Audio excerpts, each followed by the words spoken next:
BMW's M range has grown hugely over the past 30 years, with just the M3 and M5 being the starters, and now ranging from Z4s all the way to BMW M8s. But today we're here to talk about the BMW M3 Competition, and how this might be one of the best M sports cars on the market. With an interesting new look, the use of a torque converter automatic transmission, and the lack of a 6-speed manual option in the UK, also the availability of all-wheel drive and a large weight gain across all forms. The latest M3 Competition had a big hill to climb in order to impress the public. Let's talk about one of the most controversial parts of the car first, the new grille, which makes Audi not alone when it comes to offering oversized face features on its cars. And for some of the new BMW's fastest models are on a par with Ripley giving birth to a new alien.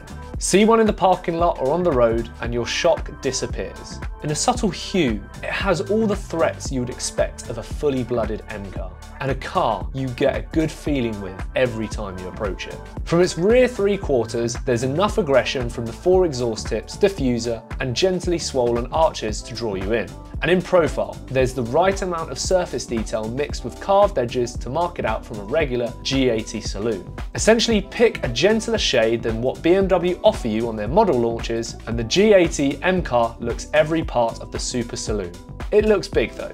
Remove the M3 badge from the boot lid and you'll have no idea whether this is an M3 or an M5. The BMW Competition utilises a 2,993cc closed-deck straight-six engine with 2 monoscroll turbochargers. It's codenamed S58, and while not modified to BMW M, it is a very heavy change of the B58 unit that's found elsewhere in the BMW range, to the point where the headers, intakes, exhaust, internals, turbochargers and cooling have all been modified.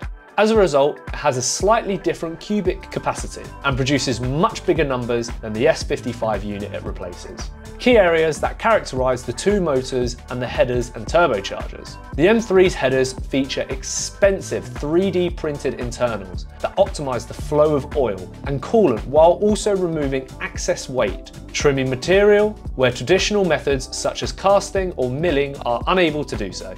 The cubic capacity is slightly down on account of having larger bore, but with a shorter stroke allows for slightly larger valves. The crank pistons and connecting rods are all made of forged aluminium, and the crank pins help the bearings run more smoothly. This process isn't often used in production engines of any condition.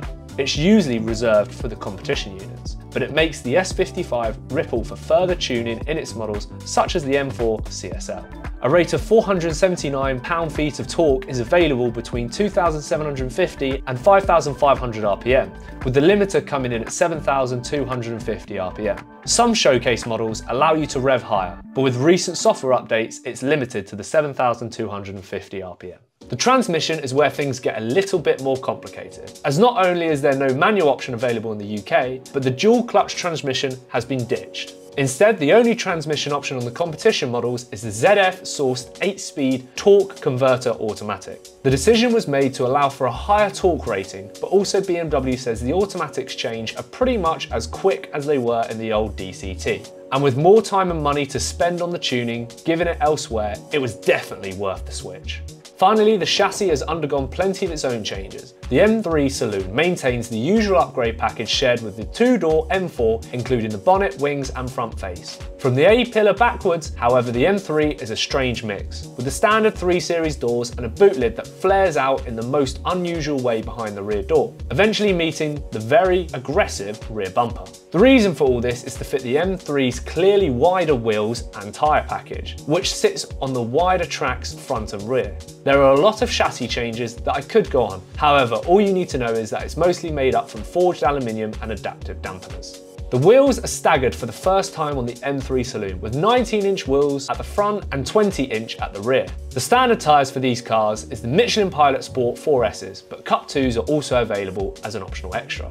Firing the engine is thumbing the cherry starter button on the transmission tunnel. No clutch pedals to depress, no gear lever to wiggle to check it's in neutral. You will need to leave the UK if you want to try a G80 M3 with 3 pedals and a stick. Regardless, the S58 motor fires with a satisfying ripple.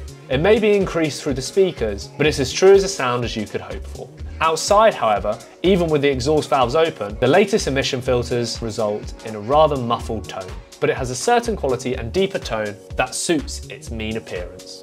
It's an engine that impresses instantly. There's a sharpness and responsiveness to the throttle action that you don't expect from a turbocharged motor. It's not a Lambo or a McLaren level rapid response, but the M3 straight six certainly doesn't feel or sound like the engine originally saw service in a performance SUV. A hand-built 4 or CSL's straight six it might not be, but it streaks ahead of the F80 M3's power plant, both in terms of the first impressions and what it's capable of.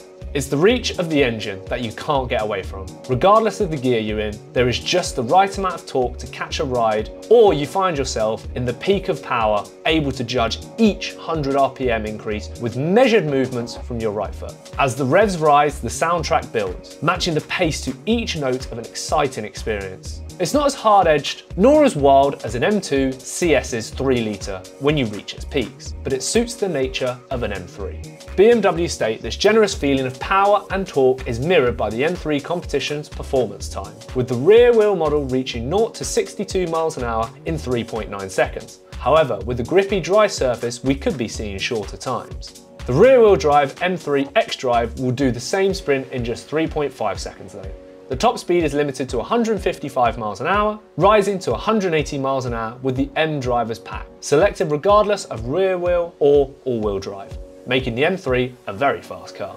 Find somewhere for the M3 to let rip, and the result is a car that masks its 1,730 kg body. It's like it's been to the gym toning, but allows for an additional cheat day in the routine. The responses are instant and the speed gain is pounding.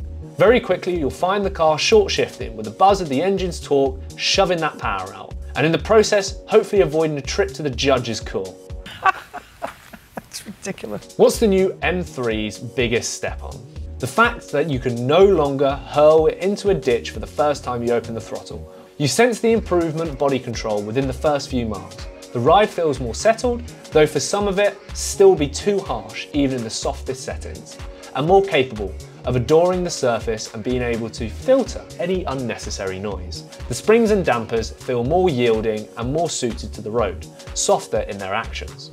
On a tighter road, there's great stability under braking, with just enough pitch to not be off-putting, and the lean there is as you commit the nose into a corner, followed by the push against it rather than having to continuously manage this beast. With more time and experience, you soon find yourself asking for more of the 275mm wide front Michelins, the resistance building through the steering wheel as they bite harder. And then it's down to how early you want to open the throttle. Too early in the first 2 gears will happily include the stability systems. This M3 is still a rear-wheel drive car, remember, although the all-wheel drive model will become an option later in the year. However, if you slacken them off the throttle, you get a big enough window to allow the rear axle to generate maximum forward momentum, balanced with a minimum sideways slip. On quicker roads where the surface bucks, twists and throws up a bend or two, the G80 makes the largest gains over the car it replaces. There's so much more composure coming back at you, with the front axle that feels more determined to seek out grip and a rear that's able to work with surface and flow with clarity rather than try to hammer it into submission. Reporters have said the M3 Competition serves up to its most impressive trick of all, masking its bulk. If someone told you this car weighed 1,700 kg, you'd have a little reason to doubt them. Perhaps the biggest compliment that can be paid to the new M3 is that while it may have the parts more suited to an M5 for a couple of generations ago, it manages to steer, drive and thrill in close fashion to an M2 Competition, as much as it's possible to get from a car that's both bigger and heavier. The all-wheel drive setup on the M3X is similar to the one used on the M3 in that it uses an electronically controlled multi-plate clutch in the transfer case, and in normal driving it's a larger rear-wheel drive. Only when there's a loss of grip at the rear axle do the front drive shafts come into play. Depending on whether the car is in standard 4-wheel drive setting or 4-wheel drive sport setting will prove how much drive is being sent to the front drive shaft. And like the M4, you can also choose to disable the ESP system completely and then force the car into a purely rear-wheel drive setting. Much of the 4-wheel drive hardware is modified for the M3 and M4. The xDrive also has its own front suspension, tuning over the rear-wheel drive, plus the engine oil system has been upgraded. Of course you can get a point where the xDrive car does feel different, and that's where the limit of grip is exceeded. And this is where it gets very clever. When it's in the normal setting for the 4-wheel drive, the system provides the M3 with a huge sense of support and an ability to deploy all 503 brake horsepower just about anywhere at any time. In four-wheel drive sport mode, it allows much more slip at the rear axle. But while in the rear wheel car, you'll be managing that slip with a throttle. The xDrive simply hooks up after a certain point and hauls out of a corner. It's impressive, not just because of the outright level of performance it gives the car, but also because unlike some of the many other systems, it doesn't feel particularly like a four-wheel drive. There's no snatch from the front axle as it takes up all the slack, so no need for urgent steering correction on the exit of corners, to make sure the front wheels are pointing where they're now powering towards. In fact, reporters have said it just feels like the rear wheel chassis, but with a huge dollop of additional traction. BMW state that the M3 Comp will get an average of 28.8 miles to the gallon on the rear wheel model, dropping that to a fixed 28 for the xDrive model. Those figures are just possible on longer journeys and motorways, rising to just over 30 miles to the gallon in an average speed roadworks that seem to make up 50% of the UK's motorway network at the moment. The numbers look different when you start making more use of the performance, easily dipping into the low 20s, or the faster commutes and far below using the full 503 brake horsepower is unleashed. While using your M3 Comp on the track, you can be sure to see single digits. Not unusual, but then the track also reveals some of its other running costs, which have grown aside its weight and power figures. On a dry, high gap surface, an M3 on cast iron brakes seems to munch through a set of brake pads quite happily over the course of a day's hard track use. The standard Pilot Sport S tyres not being much use either. Ceramics stand up to the track much better, but their replacement value, if a disc goes, we're talking big numbers. So while the M3 is certainly a great track day weapon, the job of keeping up to the road standards will cost you a pretty penny. The interior comes from the 3 Series, but in the new technical G80 generation, which is not a bad thing, as quality, space and technology, as these have all taken a big leap forward. From a performance car standpoint though, the M3's interior is defined by the fantastic seating position, which is low down, just like in the 992 Porsche 911 model. This is especially true of cars fitted with the M carbon bucket seats. However, if you do have a slightly wider tyre of body, you might find the larger than life seats are a little tight for comfort. And regardless of your size, getting in and out of them isn't for those who favour easy inlet and outlet. Certainly worth a try before you buy though. These seats are available at an additional £3,400 or come standard with the optional M carbon package. Go for the additional leather package on the dash and the door and you'll be making this worth your £90,000 car of the M3 you really wanted. It wouldn't be an M car without a thick-rimmed steering wheel that required hands more suited to a slip fielder. Although the latest item in the G80 feels slimmer than those of the previous generation. The ergonomics are hard to fault, although the seat doesn't go low enough for those who would like to be sat on the floor, but we're talking minimal levels of additional adjustment.